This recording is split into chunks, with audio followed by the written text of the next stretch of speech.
Good afternoon. I usually say good morning, but we're here this afternoon. We will come to order, and I'd ask the clerk to take the roll.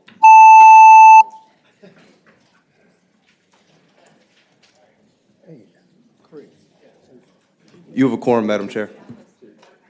Thank you.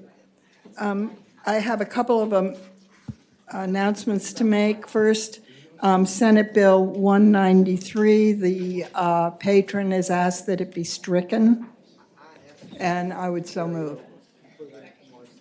It's been moved and seconded that Senate Bill 193 be stricken.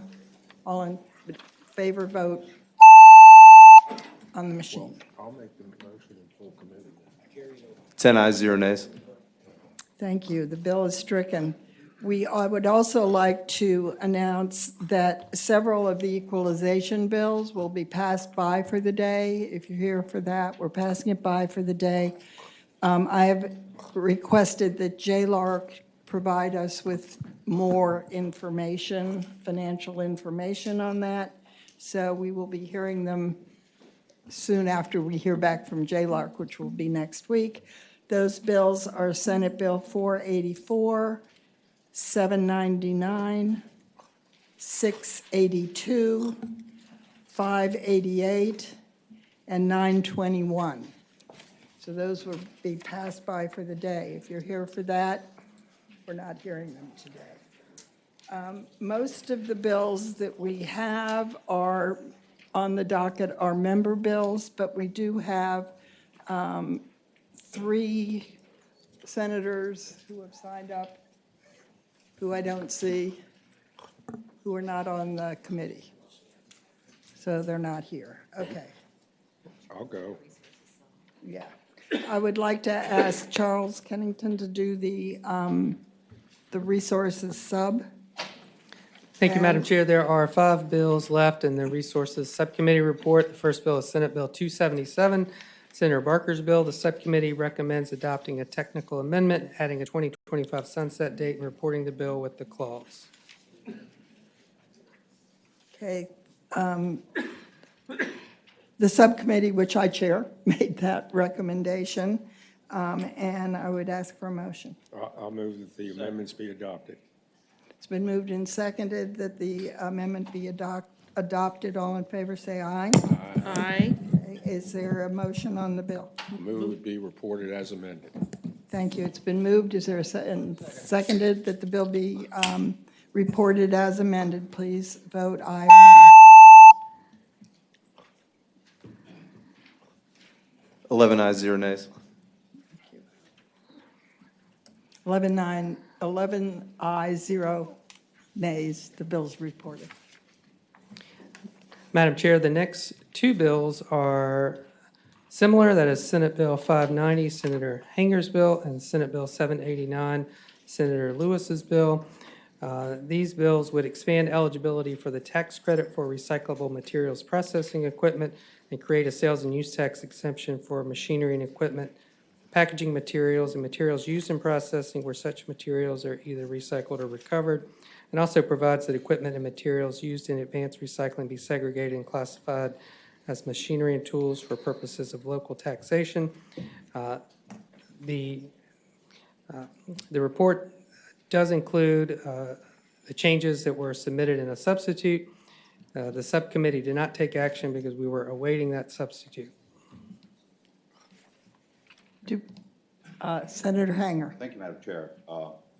Senator Lewis and I discussed this. We do have a substitute, and I would like to move that we adopt the substitute, if that could be distributed. All in favor of adopting the substitute, please say aye. Aye. Aye. Any opposed? Thank you, Madam Chair. And Senator Lewis was agreeable to the substitute and rolling his Bill 789 into Senate Bill 590. And I would so move. At the appropriate I believe is it it already is in the substitute? already in the substitute. You got it in the substitute? He does, okay. Fill it up, Yeah. so we're good, we're there, all right.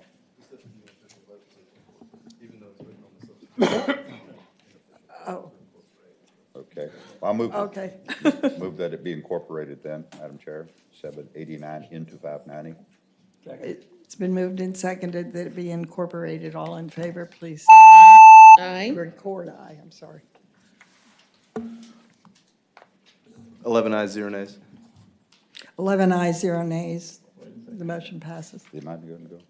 I had the wrong voting machine. Oh. That's a trick. I've become the minority leader, so.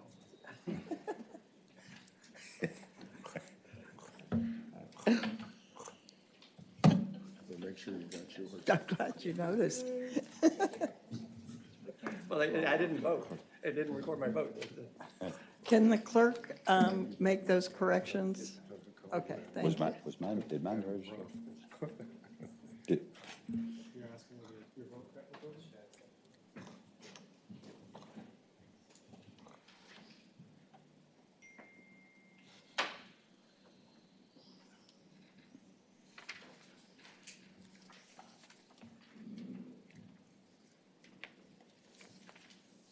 Okay, here we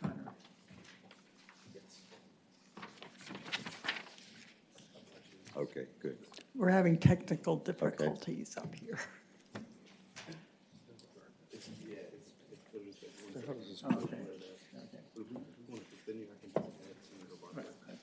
Okay, Go on page 3. good. Okay, Is that, are we past the, do you report the vote? We're good? Do you want me to speak to the bill, Madam Chair? yes, please. Thank you, Matt. And I can go forward if you like on this. Expands the credit to include purchases of machines. Oh, you don't need to go up there. Oh, sorry.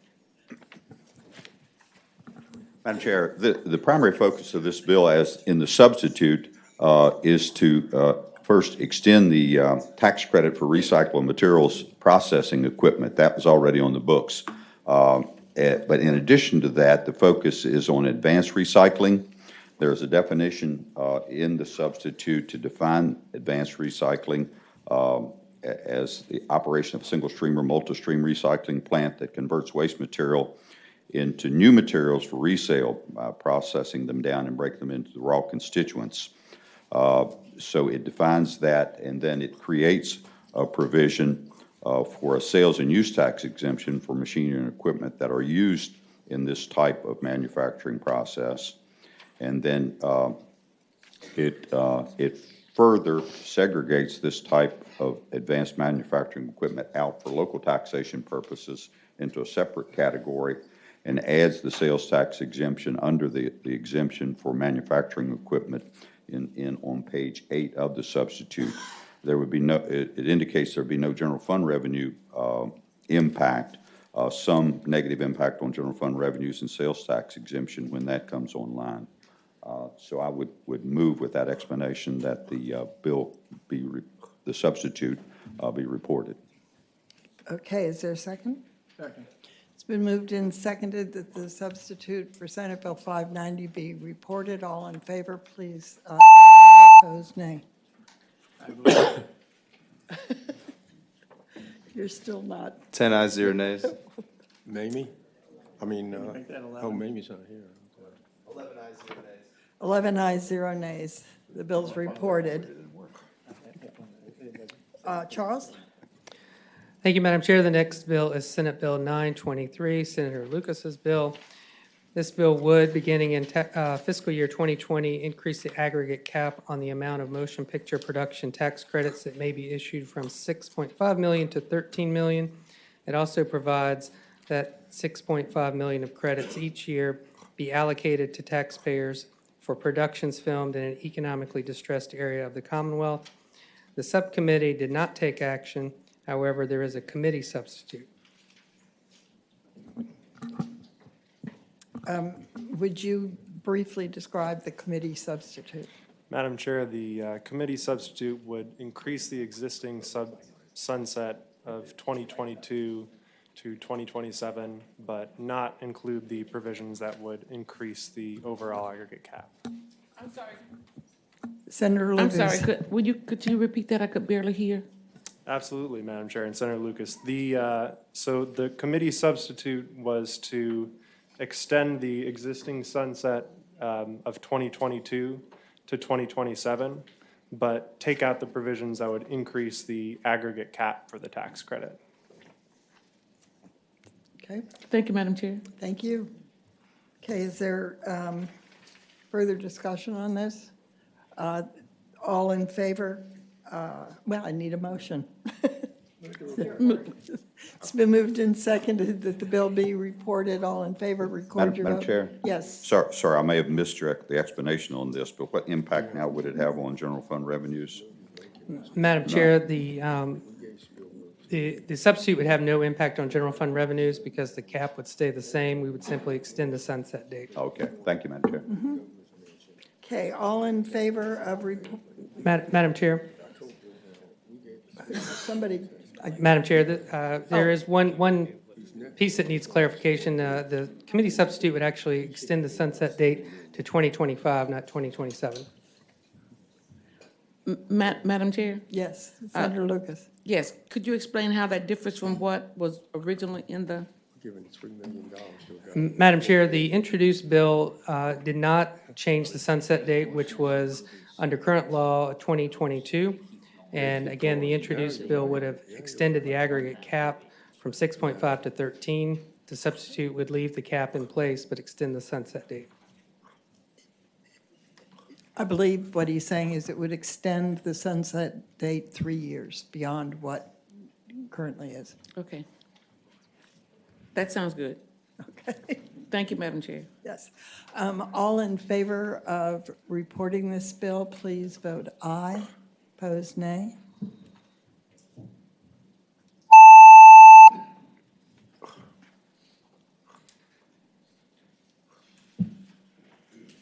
Twelve ayes, 1 nay. 12 ayes, 1 nay, the bills are reported. Charles, there's more. Thank you, Madam Chair. The last bill is Senate Bill 852. The patrons are Senator Eben and Senator Boysko. This bill would increase the state excise tax on cigarettes from 30 cents to $1.80 per pack, increase the tax on tobacco products other than cigarettes from 10% to 39%, and broaden the definition of tobacco products to include electronic smoking devices and accessories. The subcommittee recommended an amendment that would dedicate revenues to the healthcare fund, but the subcommittee did not vote to recommend the bill for reporting. Senator Peterson. Yeah, Madam Chair, 30 cents to $1.80? No, we, Is that, there was no middle ground between there that they couldn't find? my recollection is that in the governor's budget, there's a 30-cent increase that would remain. And it was recommended that this bill not be reported. I move that it be passed by indefinitely. Second. Second. Okay, it's been moved the bill be passed by indefinitely. All in favor, please vote. Opposed, nay. Madam Chair, Yes. I'm sorry, when the vote is taken, instead of question. 11 ayes, 1 nay. 11 ayes, 1 nay, the bill's PBI'd. I recollect in the subcommittee that you had talked about a study in the interim of the tobacco products, particularly e-cigarettes, a working group or something. Okay. We don't recall us saying that, but we certainly could. Well, I would request that either this committee or the Commission on Tax Preferences conduct a robust study. Last year, Senator Hanger's committee did have a meeting on it, but there was no report, and I'm hoping that it could be a vigorous study, so we'll be prepared for next year. Is that the tax preference? Tax preference. Okay. Committee. That would be the tax preference. I would think the preferable way to do it would be to refer this to the Tax Preference Committee and would welcome a motion to do that. It's been moved and seconded that this issue be referred to the Tax Preference Commission. All in favor, I guess we say, that's a voice. Okay, say aye. Aye. Aye, any opposed? Okay. And they're still standing in line and buying Was that the end, Charles, of your? Madam Chair, that completes the subcommittee report. Great, thank you. Let's see. We have 3 non-members, and I don't see any of them. Which all 3 of them are members? Okay, good. Deeds. All right. All right, we will now go to our own Senate Finance Committee members, and how about Senator Deeds? You be first with Senate Bill 790. Because he isn't here. Okay, we'll go to the next. Yes. I was gonna say we could do it, we did it last year too. I think we put the clause on it. Okay. Yeah, I was Bill. Madam Chair, I would move that we, on Senate Bill 790, dealing with Virginia law enforcement retirement system, that Senator Deeds has worked on this for a number of years, that we attach the clause, and I would so move. It's been moved and seconded the clause be added to Senate Bill 790. All in favor, say aye. Aye. Aye. And with that, Madam Chair, I would move that the bill be reported. Second. It's been moved and seconded. The bill is amended be reported. All in favor, vote aye.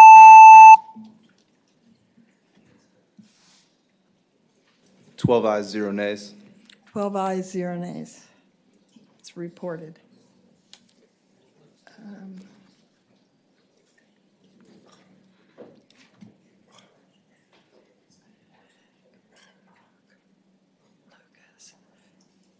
Senator McClellan, you have Senate Bill 1073.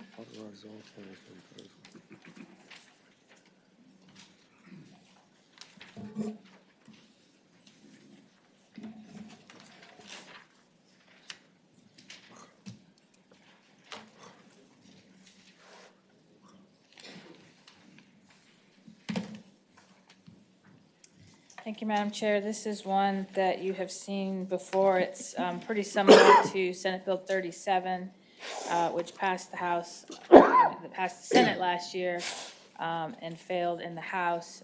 This would create the Virginia Food Access Investment Program and Fund to provide for the funding, construction, rehabilitation, and equipment upgrades or expansion of grocery stores, small food retailers, and innovative food retail projects in underserved communities. I do have a budget amendment for this item, and this was brought at the request of the American Heart Association, so if you'd like to hear from them. But I think I have a line amendment. Yes.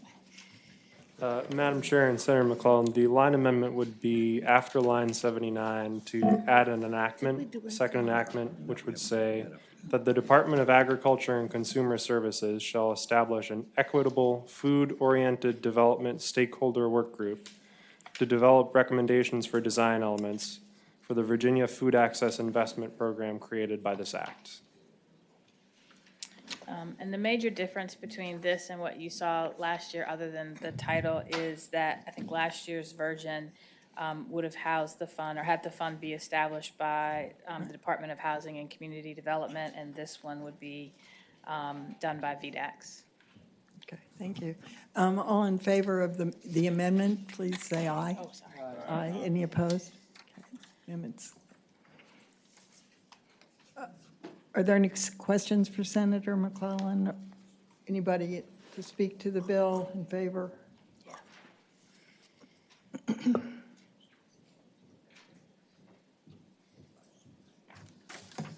Good afternoon. Chelsea Bennett with the American Heart Association. I have the privilege to serve as the Virginia Government Relations Director.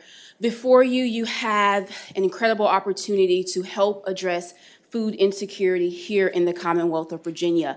As you heard from Senator McClellan, not only have we changed the name to be more comprehensive of the needs here in the Commonwealth, it also includes not only that retail portion, but we're also looking at increasing the number of SNAP retailers here in the state of Virginia with nutrition incentive funding. So it is critical that as we think about this bill, where we are, that this has been a comprehensive approach with stakeholders from all across the Commonwealth in various industries. I have the pleasure to co-lead our coalition, and so I would like to share a few names of organizations that are supporting, and you'll hear from a few of them in a few moments as well. So, of course, the American Heart Association, Virginia Poverty Law Center, Virginia Academy of Nutrition and Dietetics, Federation of Virginia Food Banks, Bon Secours Health System, Virginia Retail Federation, Leap for Local Food, Shalom Farms, Virginia First Cities, Virginia Farm Bureau, Virginia Health Catalyst,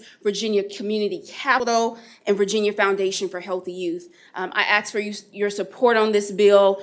This is the time is now to move forward so that we can continue to ensure that fresh fruits and vegetables are available to people across the state, whether they have a grocery store or not in their area. Thank you. Thank you.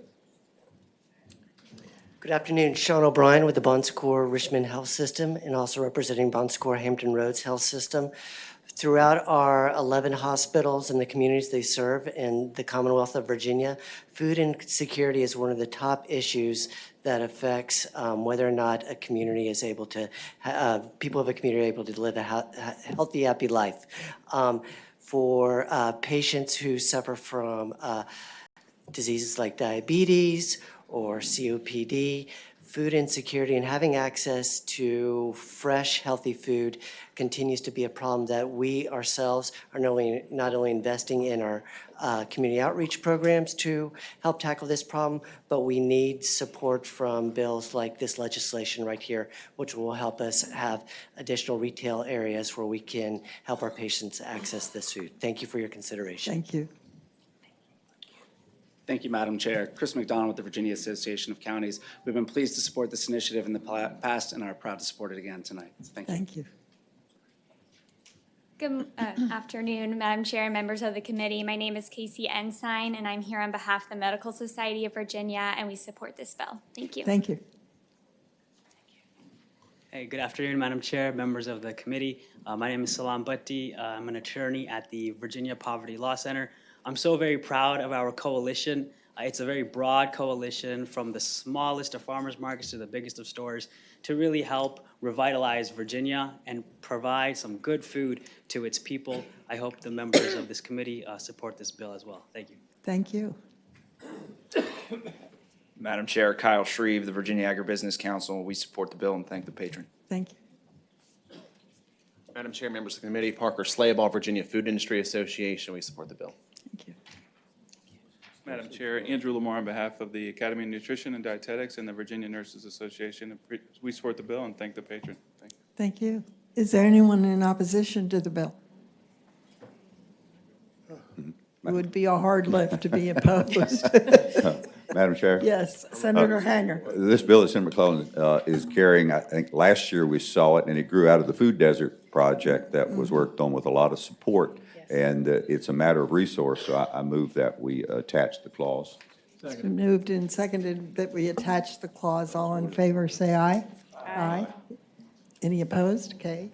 Move the bill be reported as amended. The motion is that the bill be reported as amended. Is there a second? There's a second. All in favor indicate by aye or nay. Jennifer.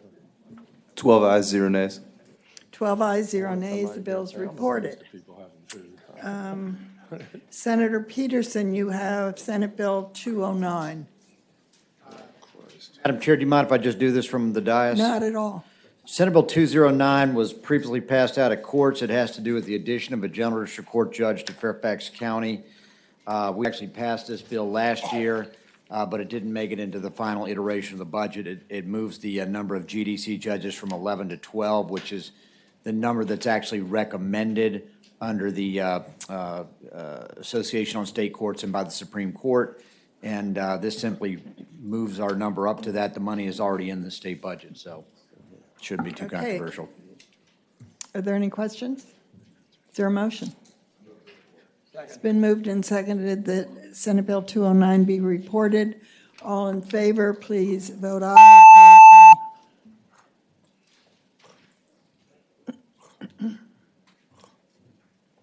12 ayes, 0 nays. 12 ayes, 0 nays. It's reported. Senator Ruff, you have Senate Bill 109. You can do it here if you want. Thank you, Madam Chairman. Senate Bill 109 is before you to adjust with VRS what legislation we had last year. That legislation required the VRS to fund the education of qualifying child of a VRS member who dies as a result of an accident caused by felonious assault.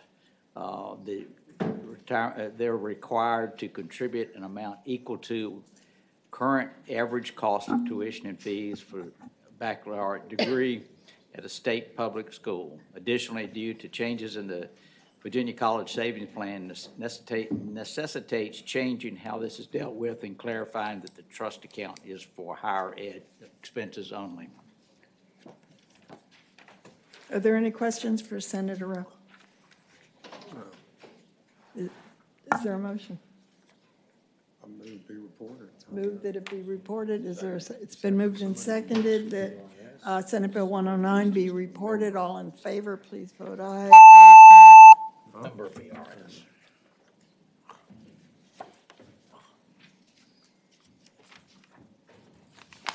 Thirteen ayes, 0 nays. 13 ayes, 0 nays. The bill is reported. You have a second bill, Thank you, Madam 1057. Chairman. Senate Bill 1057 is before you at the request of the retired state employees. As the cost of health insurance has risen, the credit value has eroded. This bill would go into effect for January 1st, 2021, and would have an automatic annual income increase equal to the same percentage as any annual post-retirement supplement for retirees. This would affect those retirees who have 30 years of service. There is a substitute that adds constitutional officers to that group, and I would move that we adopt that substitute. It's been moved that we adopt the substitute. All in favor, please say aye. Aye. Opposed? Madam Chairman, I would also move that we add the clause to the bill. Okay, all in favor of adding the clause, please signify by saying aye. Aye. Opposed? Clause is added. Madam Chairman, there may be some people who want to speak to it. I don't know. Yes. Thank you, Madam Chair. Wayne Huggins, State Police Association. This is not a new problem. It's a problem that has persisted for years. We have retirees who've served the Commonwealth with distinction for 35, 40, 45 years. And it's not unusual for them to get a letter from VRS in the late spring, early summer, telling them what the increase in their health care premium is going to be. And part of that sentence says this. It says, now for some of you, this means that the increase in health care premium will surpass your annuity. So for you, we'll be sending you a bill. So for 35, 40 years of service, they get a bill rather than a retirement annuity. And that's wrong. I think it's seriously wrong. We appreciate Senator Ruff again. I think this is the third or fourth time that he's attempted to address this problem. But it's not just state police, it's all state employees, and something like this would go a long way toward relieving that burden that they feel. Thank you. Thank you. Anyone else like to speak? Madam Chair, thank you. Lori Stevens, Commissioner of Revenue for Dinwiddie County. I echo those words, those sentiments, especially in regards to constitutional officers and their employees. So we really support this bill and appreciate your consideration. Thank you. Thank you. Yes. Good evening, Madam Chairman and members of the committee. I'm John Jones with the Sheriff's Association. I want to express my appreciation to Senator Ruff for the amendment that puts the constitutional officers in it. Our rate is $1.50 per creditable year. And it is a problem. And when these deputies and officers retire after 30 years, it's not a lot there. So we appreciate anything you can do. Thank you. Thank you. Madam Chair, Becky Kranis Curl, Virginia State Police, and we support the bill as well. Thank you. Anyone in opposition? Okay. Is there a motion? And it's amended with the clause? Yes, okay. Thank you. So the motion is that the bill be reported as amended. All in favor, please vote aye. Opposed, nay. 13 ayes, 0 nays. 13 ayes, 0 nays. The bills are reported. Senator Saslaw, you have Senate Bill 9. I'll do it from here. Yes. All right. This is the cancer presumption. This is the cancer presumption bill that we've had for the firemen for the last year or two, I guess. And what this does is the bill adds the cancers of the colon, brain, or testes to the list of cancers that are presumed to be an occupational disease covered by the Virginia Workers' Compensation Act when firefighters and certain employees develop the cancer. The bill removes the compensability requirement that the employee who develops that had contact with a toxic substance encountered in the line of duty. The amendments add a 5-year service requirement for heart disease presumption, and it reduces it. In fact, it was JLARC that recommended this requirement from 12 years to 5 years for the cancer presumption, and removes the requirement that the employee's years of service be continued. By making the bill prospective, which is what we're doing, it significantly reduces, the cost. And over the next, by doing this, over the next six or 7 years, the cost would go from about $100,000 a year to $200,000 a year. So, whereas it would be considerably more, about 3 or 4 times as much if it was retroactive. So that's generally the bill in a nutshell. We've heard it before. Thank you, Senator. Are there any questions? Madam Chair? Yes, Senator Hanger. I just want to say that we had this bill last year, but it was in different format, and we had commissioned a JLARC study. The JLARC study was completed, and Senator Saslaw's bill embraces a lot of the recommendations in that. By JLARC. And where I was not particularly supportive last year, I am a co-sponsor on this now. I think right. it will be good for these people that we're intending to serve, and will be fiscally responsible, I guess I would say. Yes. I just would like to make certain that it's prospective in the substitute. So, Madam Chair and Senator Saslaw, the substitute that was adopted by Commerce and Labor doesn't specifically address the date of when the cancer was contracted. I understand that House Appropriations did put language on a companion bill that specified that. I don't have that language with me, but we certainly could, if the committee wanted to adopt that concept, we could amend it. Well, I would move as that it we is. adopt the concept to assure that it's prospective. And I'll draft that up. Is there a Okay. second? It's been moved and seconded And- that we make sure it's With prospective. that, I would move that as further amended, to make sure that it's prospective, I would move that it be reported. Second. It's been Madam moved- Chair? Yes. If I may Senator Vogel. just say one thing. At the last meeting, and perhaps even the meeting before the last meeting, there were a number of firefighters. Yes, there were. And representatives who were here, who were very, very eager to express their gratitude to this committee, and their support for the JLARC study and for the work that's been done, and their gratitude to Senator Saslaw and Senator Hanger, and to others who've worked a long time on this bill. So I would be remiss if I did not say that on their behalf, because I know they're not here today, but they have really worked a long time. And so I'm also a co-patron on the bill, and I'm really grateful that we are finally getting this bill across the line. So thank you, and I wanted to say that on their behalf. Thank you. I also want to say that I really believe this is an example of the legislative section of the government just working as it should be, with many different players involved and coming to a consensus on something that's tremendously important to people. So we have a motion to report. All in favor, please say aye. No, sorry, vote aye. Opposed, nay.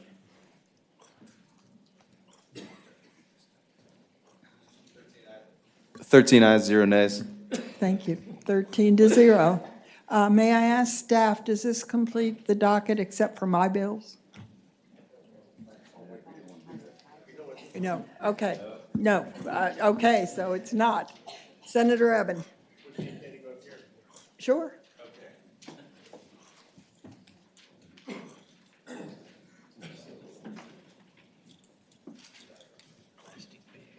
This is Senate Bill 11, dealing with throwaway bags, and there is a substitute. Is this is the committee substitute? No. This bill, and I can explain what the substitute does, but as I go through the bill, I think that might be the best place. It's mainly at the end with the dedication of the funding. What this bill, the way it is now in front of you, is it, well, I should say first that we use over, in this country, 100 billion throwaway bags each year. And without change by 2025, there's projected to be more plastic in the ocean than fish. It's become a mainstream issue, as people know. And plastic itself is a material that the Earth can't digest. The average American ingests or inhales 74,000 to 121,000 microplastic particles per year, and that's resulting in chemicals found in tissues, bloodstreams, including in newborns' bloodstreams. It contaminates our agricultural machinery, including Virginia's cotton crop, and it contaminates single-stream recycling, which is much more popular now, which is a great way to recycle. But plastic is not the only issue. With paper, you have some issues as well. Making paper bags takes 400% more water, 10% more energy, causes 70% more pollution, and generates 5,000% more water pollutants. Paper bags weigh about 10 times as much as plastic, put 7 times more trucks on the road, and that's hundreds or thousands of trucks. It takes more energy to recycle them than recycling plastic, and in terms of carbon footprint, recycling a paper bag creates more greenhouse gases than simply incinerating it. So if you place a fee of just 5 cents to 7 cents, and we're asking for 5 here, on both paper and plastic, you see remarkable change in behavior. And I'll just read you some of the behaviors briefly from different studies. Disposable bag use cut in half, bags found in waterways down 75%, 89% reduction in bag litter found in storm drains, 59% decrease in litter on the streets, a rise in both reusable bags being used and in customers using no bags at all. You'll hear from the grocer's representative that Harris Teeter has sent a letter addressed to the committee that comes up with 5 major components. And those are a fee applied to bags at the point of sale they support. They support a statewide versus local option, as does Food Lion. And I had another major grocery chain that asked me for that a few years ago. They want a fee, Harris Teeter would like a fee applied to both paper and plastic, and a provision for a retailer to recoup a portion of the fee. And it's my understanding that paper is currently experiencing, and I'm sure I'll be corrected if I'm wrong, challenges receiving paper bags, that New York's grocers are experiencing a 3 billion bag shortage because of New York's plastic-only approach. And then I said there's a cost, a fee that's passed on to the consumer when you shift from plastic to paper. So that is part of the problem. There's more and more about the impact on the environment. But I will say, in terms of the bill that you have before you, the changes from the bill that was filed, the biggest change is that it's statewide rather than local at the request of the grocers, and the retailers wanted consistency. It's where the money goes. The first bill had 1 penny to the retailers. This one gives 2 cents to the retailers for the first few years to give them money so that hopefully they'll give away bags to consumers, change their, make it easier for them. Then there was 2 cents to the Water Quality Improvement Fund, with half to the general fund and half to agricultural best management practices. And thereafter, it cuts the retailer's share. So I'm ready for your questions, or we also have witnesses. Madam Chair. I basically have the exact same bill, but with a couple wrinkles to it, and I think it would probably be most efficient if I could make my presentation now. That's fine. And while you're going up there, I'm going to let people know that it's my hope that we'll come up with a committee substitute that will have certain components. One would be, it would be statewide application, but local option, and without a dedicated revenue stream. Okay. Could you add, not include paper on that, Madam Chair? How do you have statewide with local option? There have been bills that would just be in the Chesapeake Bay watershed. Right. So in that, Madam Chair, my original, this is Senate Bill 26. Senate Bill 26 was just in the Chesapeake Bay watershed. I actually prefer to make it statewide, and quite frankly, I prefer to make it statewide. That would be my preference. Not local option, I just think to just do it. The biggest difference between my bill and Senator Ebbins' bill is I don't tax paper bags. And there are various reasons for that, not to mention paper bags are fabricated here in Virginia, and I don't think they have the same environmental impact on plastic, although I'll let other people educate me. Other than that, I have 1 penny to the retailers as opposed to he has 2. Just for the first 2 years. Just for the first 2 years. And I have the money also dedicated to the Water Quality Improvement Fund. I actually prefer his idea of using it for the BMPs. So the short answer is, I'd be happy to be rolled into his bill, but I'd like it to be statewide, and I'd like it to be plastic. So that would be my preference, Madam Chair. And I should have said there's these kind of exemptions. I have the same exemptions he does. Yeah, like with fish and poultry. Yeah, there's a number of exemptions too for these plastic bags for practicality. Bags that are used to carry ice cream, meat, fish, poultry, produce, that sort of thing. That's the same we've had every year for about 10 years. Yeah. Yep. Madam Chair? Well, we have conflicting desires on this, obviously. Senator Edwards. Anybody. My understanding is the industry is developing biodegradable, in effect, plastic bags that take the place of plastic bags that are biodegradable. Am I right about that? I think it's being developed or has been developed and they're being used from time to time. What's the story on all that? So one of the main things that we are doing, hoping to do with this legislation is to do exactly what you're talking about. Change consumer preferences currently away from these single-use bags that go towards more of a biodegradable bag that could also potentially be used more than one time. Mr. Madam Chair, whether it can be used more than once or not, but the question is, because not everybody likes to take a bag. Like when I'm coming home, I'm not going to take a bag into the grocery store. I'm going to take whatever they give me and take it home. But my understanding is they are biodegradable now. Is that right?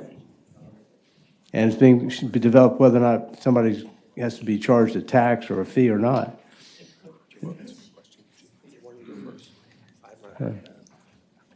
Madam Chair, Brett Vassy, CEO of the Virginia Manufacturers Association. Senator, to your point, there are plastics that have been engineered for biodegradability, but the application you're asking for is probably not the best application.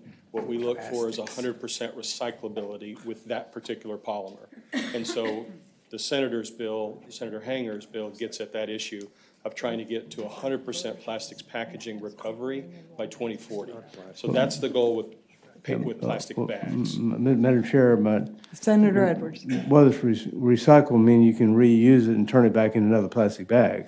You can turn it into a door panel or fuel. Yeah, I understand that, but how about something that's just, I can throw it away and it's biodegradable? Madam Chair, they do have some of that. It's based on corn. It just has a problem of lasting a long time on shelves. So yes, there are some things, but not for bags right now. Madam Chair. Madam Chair. Madam Chair. Yes. This way. Senator McClellan. Thank you. I have a couple of questions that I don't know who is the best to answer on sort of the differences between plastic bags and paper bags, which will help inform whether we should treat them the same. Is there a difference in, is one more biodegradable than the other? Is one easier to recycle than the other? Yeah, and I think we'll hear from an expert, but I would say that in terms of biodegradable, the plastic that you're eating and drinking and that you're going to see in the ocean and in your children's bloodstream, that's not biodegradable, the plastic we're seeing now. Paper, when you put it in a landfill, does not biodegrade as quickly as you would think, but I think we'll hear from an expert about that from the paper industry, or one of our experts. Yes, sir. Madam Chair, members of the committee, Matt Wells of West Rock. We're a paper products manufacturer. We make bag paper. It's one of our important lines of business. Senator McClellan, I to can't your understand. question. I cannot understand you. Sorry, Matt Wells of West Rock. We're a paper products manufacturer. Senator, your question, the good news is there is already a biodegradable and recyclable option. We make it. It's paper bags. The bags do biodegrade. They are completely recyclable. Paper is one of the most recycled materials in the United States. More paper is recycled by weight out of municipal streams than glass, plastic, and aluminum combined, and it's not even close. To Senator Evans' point about the landfill, this is something that we asked around about because I had heard some concerns about that, and the senator had expressed them. Our understanding is that has been true in the past, that there were some concerns with breaking down in a landfill, but newer landfills do not have that issue to as much of a degree because of the leachate circulation systems that they have. So we think we make a pretty good product. We're not here to denigrate any other product, but we don't believe we belong in this bill. We make a biodegradable, compostable, recyclable product that we think should be applauded. Follow-up. Thank you. Yes, Senator McClellan. And is there a difference in the recyclability? So I know some localities, you can put paper bags, if the locality does recycling, they will take the paper bags, but they won't take plastic bags. And so in a lot of localities, plastic bags are more likely to end up in the trash in a landfill than being recycled. Can you speak to that? Yeah, well, especially when you go to single stream recyclability, you can't recycle plastic in that way. I think that you can, when you go to the grocery store, the reason they bring they have those containers where you can bring the plastic is that it is recyclable if it's all together. But plastic is usually the source of litter and it's often mixed with other things, goes in the streams. Paper is recyclable. It's just the amount of energy, chemicals, and other factors that go into recycling. You know, and they always say conserve, reuse, recycle, or I think there's some hierarchy there, if that helps. Madam Chair, Senator Edwards. why don't we just ban plastics, period? Well, What's wrong with that? I don't think you've got the political will or the votes to do that, or that we do. Nor do I think I want to do that today. But I'll tell you, Wegmans did ban plastics a few weeks ago and sells paper bags. Wegmans, the large grocery retailer. Never heard of them. What's your name? It's a Wegmans. Wegmans. It's a large You chain. do live in the country. I live in Roanoke. It's not found everywhere, but it's Where you been living, in a cave? It's a mega Roanoke, grocery same thing. store, and don't worry, it's not right near me either. We don't have it in so you're not the Roanoke. only one. You're not the only one. To my knowledge. Yes, Senator Newman. Madam Chairman, I think we understand. I'd like to, because we're at a critical point, I'd like to see if there's appetite on the committee to take the recyclable portion, which is the paper portion, out of the bill. I so move. It's been moved and seconded that the paper part be removed from the bill. All in favor, say aye. Aye. Aye. Any opposed? Okay. Okay. The paper is removed from the bill. Thank you for that suggestion. It helped. I was thinking we were at such an impasse here, so thank you. Madam Chair. Ban plastic. Yes. May I be rolled into his bill at this point? I think we're pretty much identical once you take. Okay.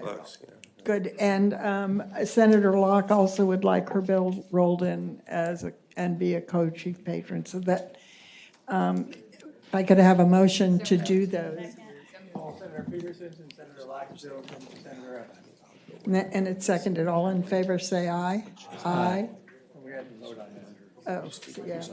Sorry. Let's vote. All in favor, vote aye. Opposed, nay. We're not, What's the motion for what? okay. Yeah, let them pick the blame.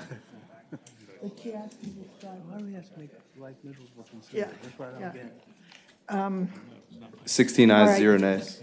So is there another component that's in conflict that we need to deal with? I think we're agreed that the think we're agreed Chesapeake at Bay this watershed does not need to be Yes. limited.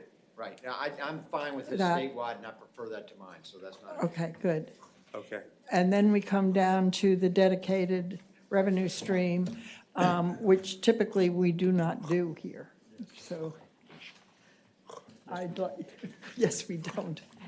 So is there a motion on that? Madam Chair, I'd move to delete the language pertaining to a dedicated revenue stream. Second. I'm having a hard Moved time in second. understanding down here. Okay, all right, thank you. Okay, all in favor of the amendment, say aye. Madam Chair, just to be clear, I just want a point of clarification. I understand that this is going to pass this vote. There was a piece in there for the litter control and recycling fund that's coming out now too. But there was also a penny to the retailers, I which assume you want to keep the money. Oh, for we the do want to retailers. keep, that just, Yes. I don't know whether they need it, but in other places that they have that, they do get it for their trouble of programming the cash I register. was thinking the parts that you had State. to the state, yeah. My motion to leave, whatever it is, 1 penny that goes to the retailer. Okay. The rest of it not. And the I rest have to a- I the have general 2 fund. cents. Now, I did like the part of Senator Evans' bill that had additional amount going for the, for the first 2 years. Okay, so then, so I guess it reads that 2 cents for the first 2 years to the retailers, 1 cent for the continuing years, Yes.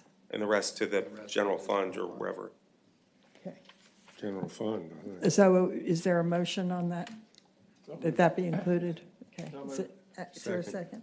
Okay, all in favor of keeping that piece, say aye. Aye. Any objections? Okay. Have we hit? Madam Chairman, Yes. earlier there was some discussion about making it local option. Is that in the We- bill now or not? No. Well, statewide. Well, that was the term, statewide with local option. Yeah, no, we have changed. Madam Chair, It's local Yes. recycling. I want to, that's a very important point, right? I mean, so did we have a vote on making this statewide without a local option? Because that would be huge, right? So did we ever do that? Madam Chair and Senator Newman, this is just a statewide tax, and it doesn't have to do with any local revenue stream. So all the revenue would be going to the state general fund. That's exactly. That's certainly a policy option, but it isn't in Senator Eben's substitute, which is sort of the basis for what we're working with right now. So you could certainly change that, but not currently in the bill. Madam Chair, then Senator Newman. I very much would like us to entertain a banning motion this statewide, that this but be local option. statewide, but there be a local option. To opt in. The question is, what does that mean? It means that the bill would apply to the whole state, but localities could choose whether to opt in or out of it. To opt in, that's correct. Yeah.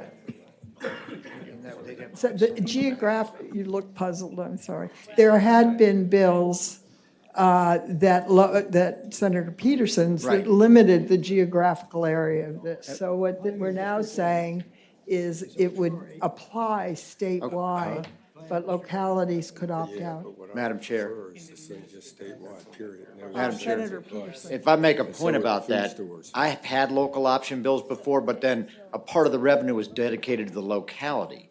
And here, the money's going to the general fund, so there'd be no reason for a locality. I mean, if you're gonna do it local option, then the money's gotta go back to the locality, otherwise they have no reason to enact it. Madam So- Chair, I get that, and the money is the smallest piece of this, in my opinion. The fact that, the people in central and southwest Virginia may not want to do it, and their local governments can decide based on their local representation not to do it. That's the key to me. It's not about where the money goes, but understand. about the opting in to do it. Yes, sir. Madam Chair, members of the committee, Parker Slayball at the Virginia Food Industry Association. We would be against a local option from a supply chain standpoint. If we now start taking Richmond, Fairfax, and Charlottesville that have a fee on this, but not the rest of the state from a supply chain issue, the logistics of supplying to these stores certain options or collecting a fee on bags from these certain stores, but not the rest of the state, is a nightmare. Madam Chairman. Senator Ruff. There is no reason that a store in a non-compliant area could not charge that fee on their own. Is that correct? Sure, a store could choose to charge whatever they would like for their bag. So that would eliminate the differences from here to there. Senator Hanger. Thank you, Madam Chair. I'll just state an opinion, I guess, at this point in terms of how this, where it's been in D.C. and people in Northern Virginia are very familiar with the concept. I think there are people all over the state that from an environmental standpoint would support this type of initiative. But my personal opinion, I would prefer that it start as a pilot in Planning District 8 and see how it works. Okay, I so move. It's been moved and seconded that it be restricted to Planning District 8. Madam Chair, Yes. and if that's true, then at least let us keep a share of the money. Okay, Yeah. you can have the money. We can have the money? Madam All Chair, right, okay. Madam Chair, Senator McClellan. not to belabor this, but is it, so the store collects the tax and remits it to the state. I don't understand why that's an issue for the supply, because are you saying you're going to use different bags depending on whether a locality adopts the tax? Or are So you just saying? Our concern is a compliance issue for our stores that are across the state. They're going to have different point of sale issues going on where they're either collecting the tax in this one locality and not collecting a tax in another locality. Well, Madam And Chair. it's just a compliance issue. Okay, so I think so we have done this before in the right-of-way use fee for telephone service. And we basically said that the tax would only be imposed in a locality that adopted an ordinance to adopt that fee. And then it's up to the telephone companies and the Department of Taxation to figure out where they collect the fee and they remit it and where they don't. And so I guess I'm not sure why that's an issue. If it's pretty easy, you have stores, they're in one place, you would collect the tax there, but you would not in another. Why is that a problem? Again, when we're dealing with retailers who have the same operations statewide in different localities, and again, it comes from a competition standpoint. If there's a locality that is charging for bags and a neighboring locality isn't, we're going to be hurting the one locality because all they have to do is drive to a different locality to purchase that bag. They'll figure that out. I want to make sure I understand this. So if it's limited to Planning District 8, if an urban area like Richmond or whatever wanted to do it, then they could not. Is that right? Right.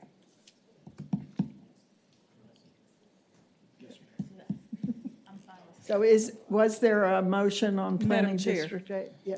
Senator Locke. I am now confused. Yes, ma'am. What are we doing? Well, the bill that you have right now before you is a statewide tax of 5 cents per plastic bag, with the retailer to keep 2 cents the first 2 years and then 1 cent thereafter for collection costs. And the rest of the money, I think based on our last amendment, would flow back to the general fund. So it would be a statewide state tax. The suggestion was to make it solely for Planning District 8, which is up in my neighborhood.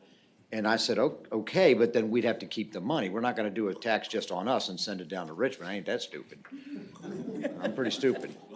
So that motion has not yet been made. Right now, we're still statewide.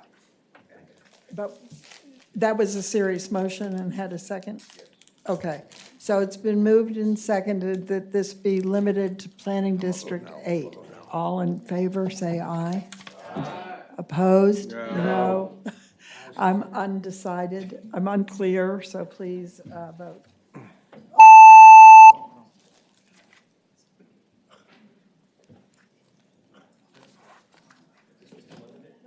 That- I'm not saying absolutely no, but I'm saying no at this point. 7 ayes, 9 nays. 7 ayes, 9 nays, the Madam amendment fails. Madam Chair. Yes, Senator McClellan. So I'll move that we amend the bill to have it apply where a locality adopts an ordinance or something to impose. Second. So you make it local option. Yes. Madam Chair. Yes, Senator. If I may Senator ask, so Norman. we want to, is your suggestion we convert it into like an enabling piece of legislation that would allow localities to pass a local ordinance and basically opt in? Okay, thank you. You need to make that part of the motion. Okay, there's amendment to make it opt-in. All in favor of that amendment? Madam Chair, before we do that? Yes, if we Senator make- Peterson. If we make it opt-in, would the money then flow to the locality that adopts the ordinance as opposed to the state general fund? Yes? I withdraw my motion. Yeah. Okay.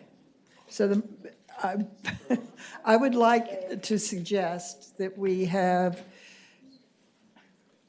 made clear our preferences on a number of components of this, and that we pass it by till the next meeting and have finance staff come back with a substitute that we can work on.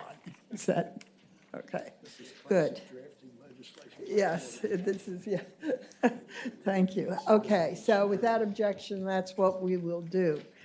Now, are the only bills left mine? Okay. I'll hand the gavel over. So, have we voted on this thing yet? No, no. Huh?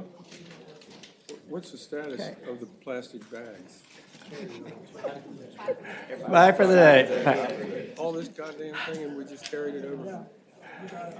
All right, Senator Howell has two bills, I think, before us. Senate Bill 77 and Senate Bill 149. Let's start with Senate Bill 77. This is one you've seen numerous times, and it's passed the Senate unanimously, but always failed in the House. We do have amendments or a substitute. We have a substitute. So it's been passed out, the substitute. Sorry. Okay. It's hard to keep all these straight. But this Well, it's been deals passed with- out, but I don't think we've adopted the substitute. Okay. So we need to adopt the substitute.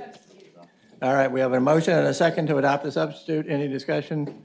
All in favor, say aye. Aye. All opposed, no. The substitute's before us. Okay, this is the bill that requires student loan servicers to be, I just lost the word. Licensed, thank you, yes, to be licensed. The substitute does have a few more or less technical amendments from what we passed in the past to bring it more up to date with current practices. But it will require them to be licensed. As I've said in the past, if you want to see the kinds of violations and unethical activities that some of these do, all you need to do is Google it, and you will see multiple lawsuits and objections. So that's the bill. All right, any questions of the patron? All right, does this need to have the clause added to it? No, No, all right, it's all right. self-funding. All right, is there a motion on the bill? All right, it's been moved and seconded to be reported. Any further discussion? All right, vote on the board.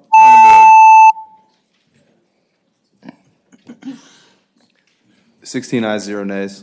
All right, that passes, and now we got your other bill. My other bill is Senate Bill 149.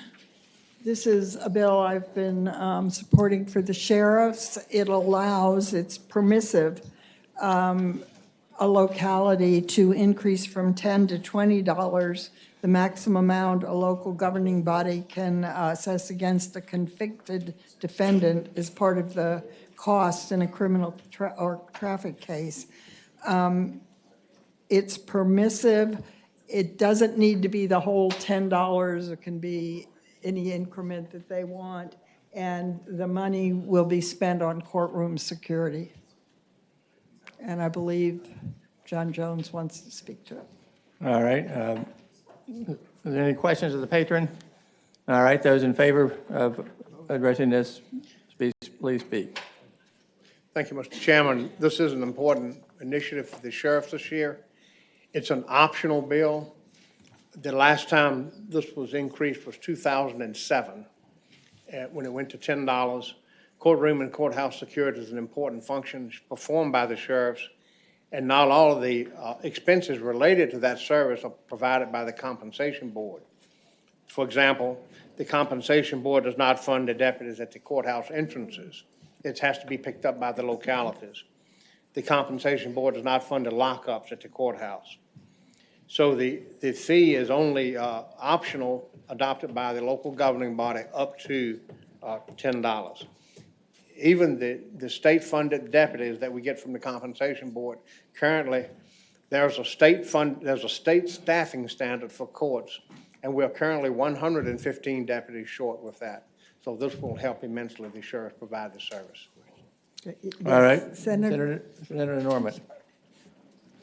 Mr. Jones, is this money exclusive to personnel? On lines 33 and 34, it's used solely for funding courthouse security personnel and, if requested by the sheriff, equipment and other personal property to be used in connection with courthouse security. Thank you, Mr. Chairman. That was the part I was interested in. All right, any other questions of the speaker? All right, thank you very much. Is there anyone else to testify in favor of the bill? Oh. Madam Chairman, Mr. Chairman, Claudia Arco with Fairfax County. We support the bill as well. All right, thank you. Anyone else to speak in support of the bill? Anyone in opposition to the bill? All right, the bill is before us in the committee. Senator Vogel, did you have a? All right. Motion to report, is there a second? All right, any further discussion? All right, we'll vote on the board.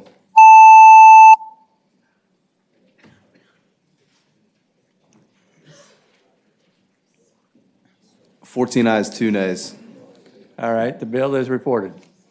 Okay, now I would ask, does that complete the docket? It does complete the docket.